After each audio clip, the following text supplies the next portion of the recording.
এতদিন সবাই জানতো, তৃণমূল নেত্রী নিজেও বলতেন যে 294টা আসনের প্রার্থী তিনি, মমতাময়ী, তিনিই সব।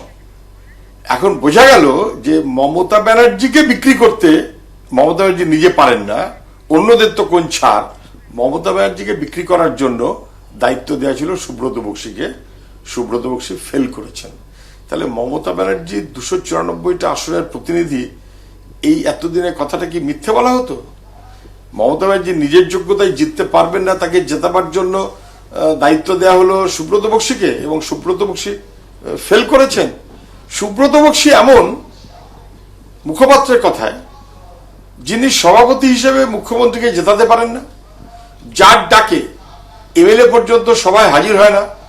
যদি এতটাই সত্য হয়, তাহলে ওনার সভাপতি থাকা আর না থাকা দুটোই সমান। অন্যদিকে কুণাল ঘোষের নিশানায় এবার মন্ত্রীদের একাংশ। শুভেন্দু এবং বিজেপির কিছু নেতা কুরুচিকর ভাষায় মমতা বন্দ্যোপাধ্যায় এবং অভিষেক বন্দ্যোপাধ্যায়কে আক্রমণ করেন। আমাদের কিছু নেতা আছে যারা মন্ত্রিত্বে আছেন, তবু তারা শুভেন্দু অধিকারীকে পাল্টা আক্রমণ করছেন না। তারা কেন ভালো সেজে থাকছেন, গোল গোল বক্তৃতা করছেন? কেন তারা শুভেন্দুকে পাল্টা চোর বলবেন না? আমরা কয়েকজন আক্রমণ করছি, বাকি নেতারা কি করছেন? যারা ক্ষমতার কেন্দ্রবিন্দুতে থাকেন, মমতা বন্দ্যোপাধ্যায়ের সঙ্গে থাকেন, তারা কি করছেন? তারা কেন শুভেন্দু বা বিজেপিকে চোর বলছেন না? সরকারের সব সুবিধা নেব, একাধিক পদ নিয়ে বসে থাকবো আর গোল গোল বক্তৃতা করব, সেটা হবে না। গিরিশ পার্কে তৃণমূল কংগ্রেসের প্রতিষ্ঠা দিবসের অনুষ্ঠানে যোগ দিয়ে বিস্ফোরক কুণাল ঘোষ। কয়েকজন সিনিয়র নেতাকে কিন্তু একটা স্ট্যান্ড নিতে হবে। সেটা হলো এই শুভেন্দু অধিকারী আর বিজেপির কয়েকজন আমাদের নেত্রী মমতা বন্দ্যোপাধ্যায় এবং অভিষেক বন্দ্যোপাধ্যায় সম্পর্কে চূড়ান্ত অকথা কুকথা বলে চলেছে রোজ। কিন্তু আমরা কয়েকজন সিনিয়রকে দেখি, কয়েকজন পদাধিকারীকে দেখি, কয়েকজন মন্ত্রীদের দেখি, যারা সব বিষয় প্রথম সারিতে থাকেন, কিন্তু শুভেন্দু অধিকারীকে চোর শুভেন্দু আজ পর্যন্ত তারা বলে উঠতে পারলেন না। তৃণমূলের কিছু তথাকথিত সিনিয়র, শুধু বয়সের কারণে সিনিয়র হলে তো হলো না, তাহলে তো কচ্ছপ হচ্ছে পৃথিবীর সিনিয়রতম প্রাণী, কচ্ছপের পেছনে ঘুরতে হয়, তাহলে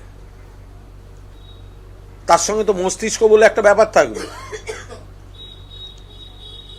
সেখানে কয়েকজন সিনিয়র, তাদের বক্তৃতায় শুভেন্দুকে চোর শোনা যায় না, বিজেপিকে খুলেআম আক্রমণ, অমিত শাহ নরেন্দ্র মোদীকে খুলেআম আক্রমণ তারা করেন না। তারা গোল গোল গোল গোল বক্তৃতা দেয়।